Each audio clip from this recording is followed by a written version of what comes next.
I remember the old days of the internet, namely the year that I met the internet for the first time was 1998. I can remember that I was the Wild West back in the day. I didn't have internet at home. I had to go somewhere to, get my weekly fix once a week. And I remember in between video game guides and silly chats and maybe subscriptions to digital magazines, it was all really so new stuff to me. And I remember that I began looking for Japanese manga, comics, Japanese comics. Just I was a big fan back then. I said, okay, this is the best way to get my fix of Japanese manga as well. And it turns out that since the internet was a Wild West back in 1998, it was pretty much unfiltered. So when I began, let's say, landing in some forums of Japanese manga, actual Japanese manga, original from Japan, I found some stuff. I've seen some things that I wish that I hadn't seen. It's crazy. The Japanese can be really crazy in many ways. And again, in an unfiltered time, there was no Facebook, no Reddit, no nothing of the sort. It was a bit shocking. So I could say that that's one of the things that I regret putting my eyes on. And the other thing that I regret putting my eyes on also isn't this stuff that I saw today. And you have to see it too. If I saw it, you have to see it too. This is not nearly as bad as what I saw, that Japanese stuff back in the day, but still it's let's say it's quite heavy metal. NRM 884, my mental health is way better than I thought. Anyone's mental health is way better than this. What am I looking at, you might be asking? Well, this is a 70-year-old guy that I'm pretty sure this is Tim Walz in his spare time. This must be Tim Walz. I have no proof, but no doubt either. So let's watch this clip, because this is a clip. I had to censor myself, like manually, some parts of it. And this is going to give you nightmares. This is nightmare fuel, the purest octane nightmare fuel. Put this mask on and the wig and, look very nice. It's like a beautiful woman walking down the street. It's like a beautiful woman walking down the street. This is a 70-year-old guy who wears a full body kind of rubber or skin suit. So it's a cloth or rubber suit or something like that, but it covers all his body and makes him look like, okay, this now I think it's he looks like Brigitte Macron. He looks like Brigitte, pretty much. Look very nice. It's like a beautiful woman walking down the street. I just can't believe that that's a 70-year-old man. I can't believe that it's a 70-year-old man in the mirror, and even the bathroom is it's I don't know, terrific, horrific. This is the stuff of nightmares. I have nightmares like this. The bathroom, at least the bathroom, not the guy wearing a what seems like someone else's face, like a bad remake of Silence of the Lambs that was made with a low budget mirror. And that's why I do this. If I saw a 70-year-old man in the mirror, I'd quit this tomorrow. If I saw a 70-year-old man in the mirror, I'd quit this tomorrow. I'd quit this. What do you mean? I don't really want to know what do you mean, but it is unsettling still. After years in solitude, Robert has decided to appear in public as Sherry.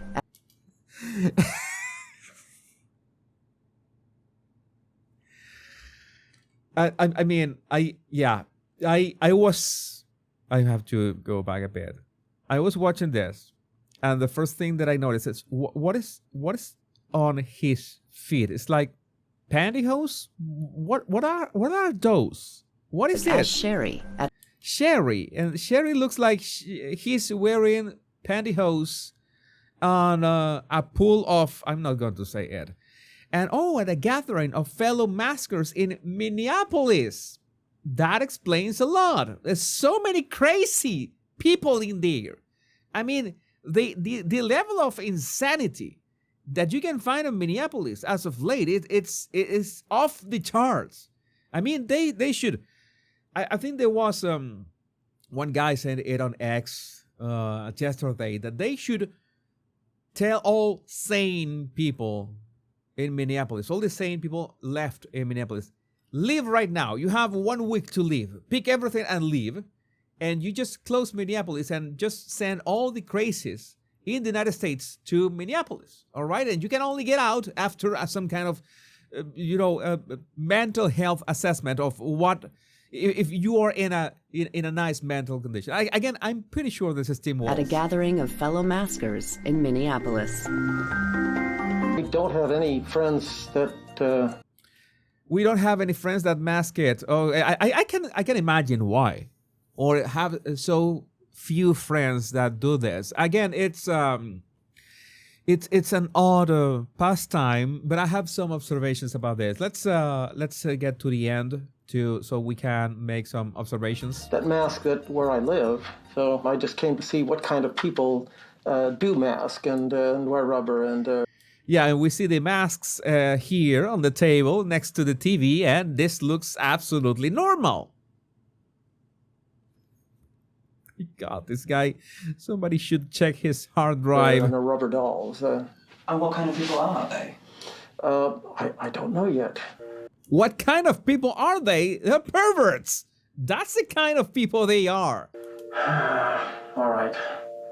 That might work with the wig. No. Okay, all right. Jeez, I don't know. No, I'm gonna go with that.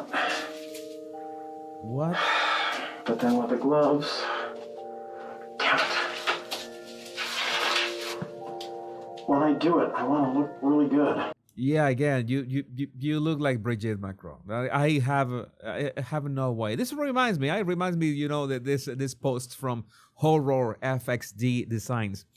Back in the 80s, when they used to let us wear our full Halloween costumes to school, I'll never forget the smell of those cheap plastic costumes and the way the rubber string on the mask to keep it on will pull your hair when taking it on and off. Yeah, stuff of nightmares.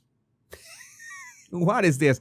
But the guy with this reminds me of Buffalo Bill from Silence of the Lambs. I should give the Silence of the Lambs a rewatch. I need to say something about this. This is a problem that I see. I see a big problem because this is the kind of paraphilias that so many people say. Well, why would you care, Jesus? Why would you care about this? They are not hurting anybody. And well, in a sense, yes, you just go to Amazon or whatever is your provider of wacky skin and rubber costumes, and you get your rubber costume and you wear it inside your house. Maybe you have a pool in your home and you wear it to the pool, and you can, well, not gonna elaborate on that, and you're not hurting anybody. But the problem is that with far too it is far too frequent that they go a bit further than this. It's like the effect wears off, like everything in life. It's like you always want to, take it a bit further. And it's not like, let's say, racing a car that you are conscious of the risks, right? If you try to go faster, but at some point the car is not going to go faster. But if you wear what looks like a rubber suit of a female rubber suit, there are many ways that you can take it really far, and especially with other people. And I don't want to elaborate on that, but yeah, it is odd that we get not only to see this. Why do we get to see? Well, it is me. It is my fault. I had to show it to you. But why do we get to see this? Because we have this kind of epidemic of mental health issues. What is happening with these people that decide not only to buy the suit, wear the suit, film themselves, and upload that to TikTok. I mean, so many times I ask myself the same question. Are these people for real? Are doing this for clicks? This looks like the real deal. There's crazy people out there. I mean, some really crazy people draw those Japanese manga that I saw back in the day. But the issue with this is that now we have social media to amplify the mental diseases. And again, well, as long as you're wearing it in your home, I think that nobody should see any problem. The issue is that it usually doesn't end there, right? You want others. You want to meet other people. You want to get other people into your club or your circle, right? Because that is the idea. We are gregarious beings. We want to do things with other people. I only hope that the things that these humans, they're still human, right, want to do with other people lies in the consensual stuff. Because if it's not, oh my God, can you imagine being invited to this guy's house and see the masks? Oh yeah, those are my female masks. I cannot imagine the shock of that. I'm pretty sure I'm going to dream of this tonight. I just hope that you don't. Well, because of me, I don't want to feel guilty. But I would like to know what you think about this in the comments. My name is Jesus Enrique Rosas. I'm the Body Language Guy. Much love and bliss. Sleep tight.